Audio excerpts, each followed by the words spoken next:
আলাইকুম রহমতুল্লাহ। মুসলমানের বৎসরের শুরুর মাস হচ্ছে মহরম মাস। আমরা যদি বৎসর শেষ হয়, মহরম মাস শুরু হয়, আমরা আল্লাহর কাছে দোয়া করব, হাজত নামাজ পড়ে যেন আমাদের পুরা বৎসরটা ভালো যায়। ইহুদি, খ্রিস্টান, বৌদ্ধ যারা, তাদের জন্য হচ্ছে ইংরেজি মাস, আমাদের জন্য ইংরেজি মাস না। আর হিন্দুদের জন্য হচ্ছে বাংলা নববর্ষ। আমরা বাংলা নববর্ষ, ইংরেজি নববর্ষ এগুলো পালন করব না। আমরা যদি আমাদের মনে চায়, আমরা আরবি প্রথম মাস মহরম মাস, আমরা যেদিন বছর শেষ হবে মহরম মাস শুরু হবে, আমরা 2 রাকাত হাজত নামাজ পড়ে আল্লাহর কাছে দোয়া করব, আল্লাহ যেন সমগ্র জাতির মঙ্গল হয়, ভালো হয়, এবং আল্লাহ যেন সবাইকে ভালো রাখে, সুস্থ রাখে। আজকে আমাদের বাংলাদেশের তিনবারের প্রধানমন্ত্রী বেগম খালেদা জিয়ার জানাজা অনুষ্ঠিত হয়েছে। লক্ষ লক্ষ লক্ষ মানুষের ঢেউ দেখে আসলাম।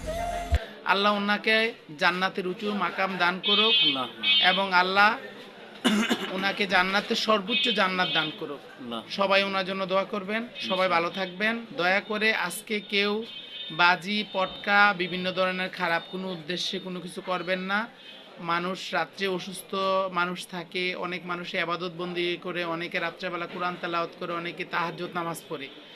আপনি একটা বাজি ফুটাবেন, দেখা গেছে যে বাজিটা একটা ঘরের উপর গিয়া পড়ে ঘরের মধ্যে আগুনও লাগতে পারে। গত বছর, আগের বছর এরকম হয়েছিল, কয়েকজন মানুষও মারা গেছে। এগুলা করবেন না, এগুলা করলে এগুলো থেকে বিরত থাকবেন। সবাই ভালো থাকবেন। সবাইকে অনুরোধ করছি, আমরা আবারও বলছি, আমরা ইহুদি না, খ্রিস্টান না, আমরা মুসলমান। আমরা কখনোই পহেলা জানুয়ারি এগুলা পালন করব না। আমরা কখনোই পহেলা বৈশাখ পালন করব না। আমাদের জন্য হচ্ছে মহরমের 1 তারিখ হচ্ছে আমাদের আরবি মাসের প্রথম দিন। আমরা ওই দিন 2 রাকাত হাজত নামাজ পড়ে আল্লাহর দরবারে সমগ্র জাতির জন্য দোয়া করব। সবাইকে আল্লাহ হেদায়েত নসিব করুক, আল্লাহ সবাইকে সঠিক বুঝ দান করুক। আসসালামু আলাইকুম রহমতুল্লাহ।